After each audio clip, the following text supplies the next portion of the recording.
mais finalement boo xoolee nos 18 supporters yi nekk fële gagné Coupe d'Afrique l'État est incapable de les libérer c'est ça le pays aujourd'hui donc c'est ça qui fait que je dis il faut que les Sénégalais comme les témoins de Jéhovah qu'on se réveille et qu'on se dise que contrairement à ce que veut Pastef. nan nga bëgg ñu libérer leen comme ni ko premier ministre waxee da nga bëgg ñu jël ay fital dem libérer leen. nan lañ leen di libérer non nan nga bëgg non xoolal.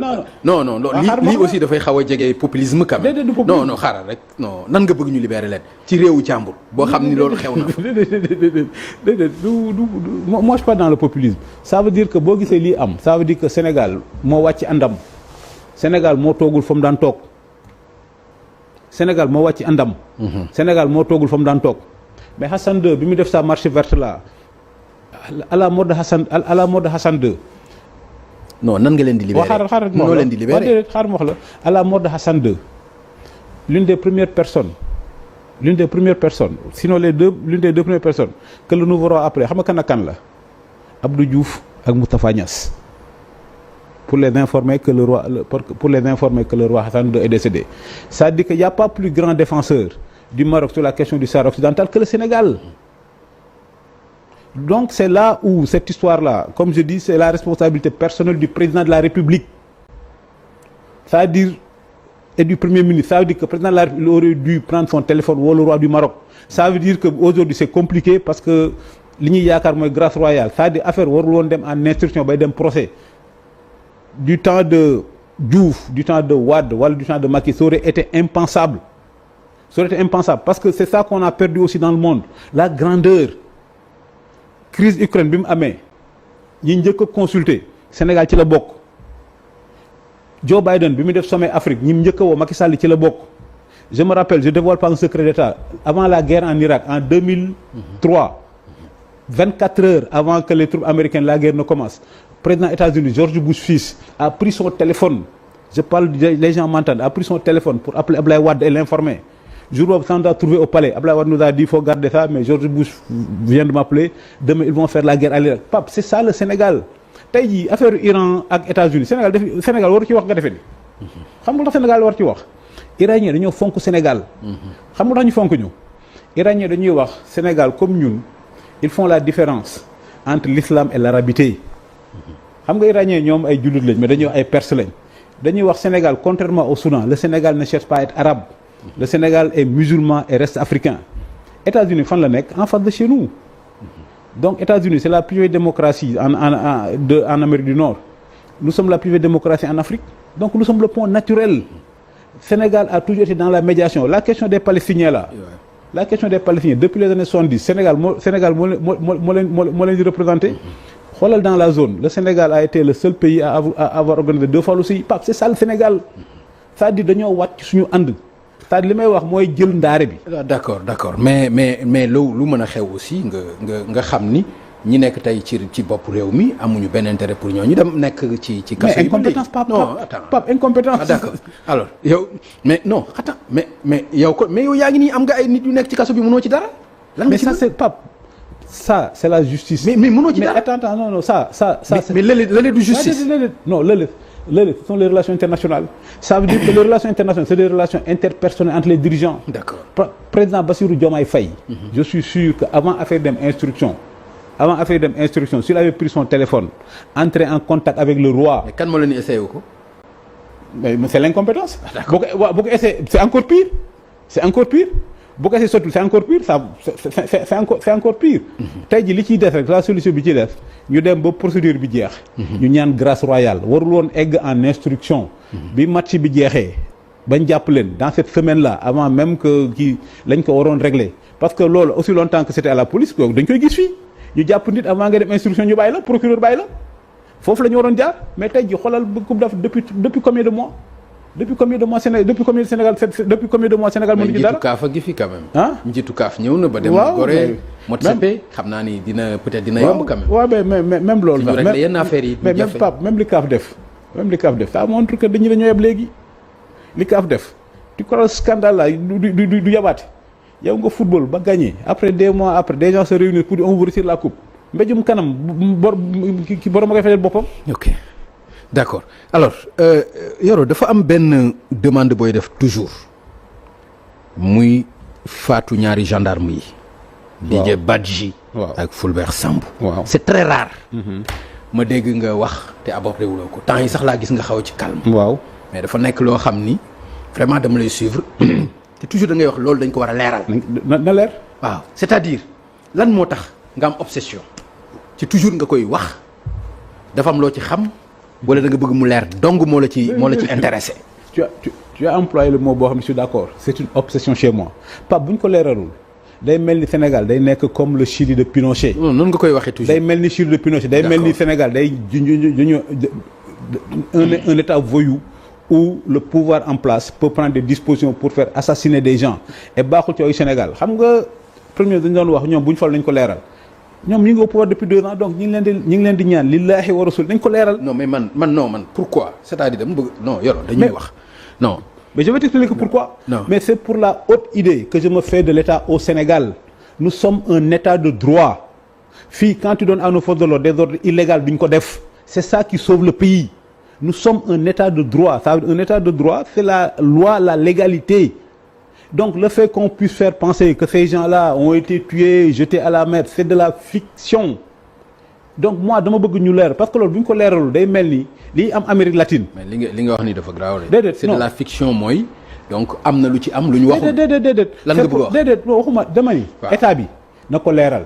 parce que man dama bëgg wayu Sénégal dama bëgg Sénégal deram set parce que bu ñu ko leeralul day mel ni li daan am ci Chili de Pinochet où des gens pouvaient disparaître des gens pouvaient être assassinés donc na ko état bi leeral.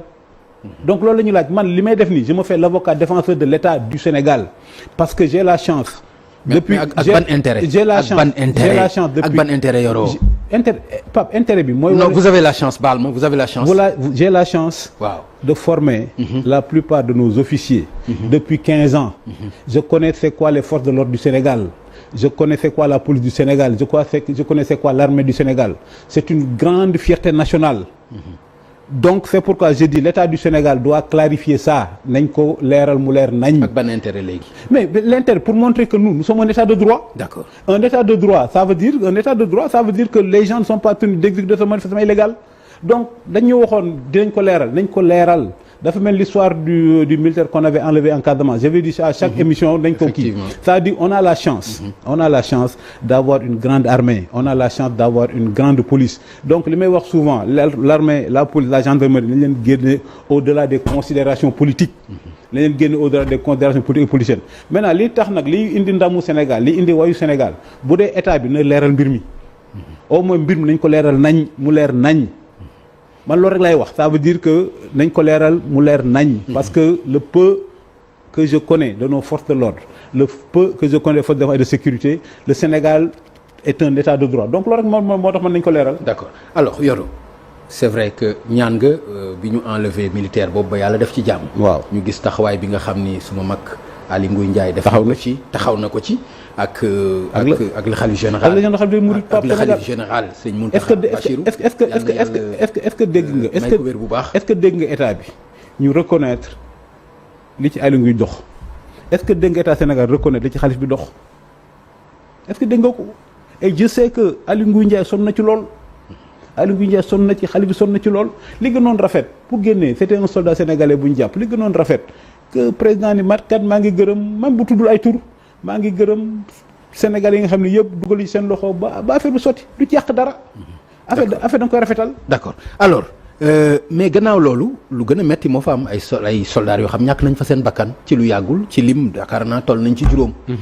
loolu tam nekk loo xam ni lu metti la. mel ni daal lu giimoon la. lu giimoon. après vraiment. nan nga gisee loolu yow. mais Casamance dara xewul fa Pape xam nga lan la lu xew du neex gars yi mais Casamance l'armée a gagné la guerre maintenant il appartient aux hommes politiques de gagner la paix. c'est ça la différence donc ay béykatu yàmbaa lañ doon xeexal. comme ni ko premier ministre waxee. oui mais bien sûr l'armée a gagné la guerre. xeexatuñ ak ay rebelles. boo xoolee Union africaine. non xeexatuñ ak ay rebelles. oui mais bien wax am na ay rebelles ba léegi sax mais l'armée a gagné la guerre li ñuy wax en science politique. guérilla rébellion. dañuy négocier ils ne négocient jamais sérieusement aussi longtemps qu'ils ne sont pas convaincus que l'option militaire est possible.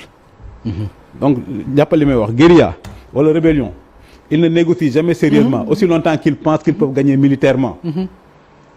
Casamance, l'armée a gagné la guerre. Maintenant, il n'appartient pas à l'armée de gagner la paix. La paix doit être gagnée par les politiques. Union africaine, dañoo wax OUA, l'intangibilité des frontières héritées de la colonisation. dafa nekkoon ci OUA nekkaat ci UA l'intangibilité des frontières héritées de la colonisation. Mais Pape, Érythrée bi ñu gagné guerre contre l'Éthiopie, ils sont membres de l'Union africaine.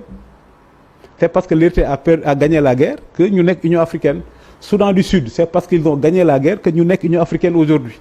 Donc c'est pourquoi je dis, j'en profite pour féliciter à tous nos militaires, du premier mort jusqu'au dernier mort, d'avoir sauvé l'intégrité territoriale du Sénégal. Tey ji MFDC bu gagné woon la guerre là, MFDC bu gagné woon la guerre, tey ji nañ siège au niveau de l'Union africaine comme Érythrée wala comme Érythrée wala comme Soudan du Sud. Casamance, le problème est simple. Le MFDC a apporté une mauvaise réponse à une vraie question. L'enclavement. L'État du Sénégal a apporté la bonne réponse à la vraie question. Le désenclavement. Aujourd'hui, il est beaucoup. Aujourd'hui, c'est pourquoi je dis souvent, ma plus grande fierté de tout ce que Macky Sall a fait, c'est pas le TER, c'est pas le BRT, c'est rien du tout. C'est deux choses. D'avoir chassé Yaya Jammeh et d'avoir fait le pont sur le fleuve Farafenni. Pour moi, c'est ça Macky Sall. Tout le reste n'est pas important. Les deux choses les plus importantes, c'est de virer Yaya Jammeh et de mettre le pont sur le fleuve Farafenni. Pape, aujourd'hui, il est beaucoup plus facile d'aller à Ziguinchor que d'aller à Kédougou. En temps normal, il y a 2 avions, il y a 3 bateaux. C'est ça. L'armée a gagné la guerre et l'État a gagné la paix. Maintenant, l'IFADES, c'est du terrorisme, c'est de la violence résiduelle. Il y a des rentiers de la guerre. Il y a des gens qui vivent de la guerre. Mais Casamance, même, la paix est irréversible. Et ça, on le doit à notre grande armée. On le doit à notre grande armée. Et c'est pourquoi je dis l'une des fiertés de notre nation, c'est d'avoir une armée comme ça. D'accord. Qui a réglé la question de la Casamance et qui est très sollicitée par l'ONU pour des missions de maintien de la paix. Je n'ai jamais vu des gens aussi professionnels. D'accord. Alors, loolu moom. Et d'ailleurs, li ma wax li wan Sénégal. may ma tuuti rek mooy li ma Sénégal. li may wax di yéen dëkk africain nous ne sommes pas comme vous et vous n'êtes pas comme nous. amiral bi fi nekk nii Omar Wade kan moo ko faloon Macky Sall. L'amiral Omar Wade qui est actuellement chef d'état-major était le chef d'état-major particulier de Macky Sall. Diomaye ñëw maintenir ko nommé ko chef d'état-major. Mbaye Cissé Macky Sall moo ko nommé woon Diomaye ñëw bàyyi ko mu dem ba la retraite. Pape, c'est ça notre pays. Nous sommes un grand pays. Nous avons la chance d'avoir une armée, une administration, une magistrature qui fonctionne. Nous avons la chance d'avoir la stabilité. Tout ce qui nous manque, c'est juste la vision pour amener le pays vers l'émergence. Alors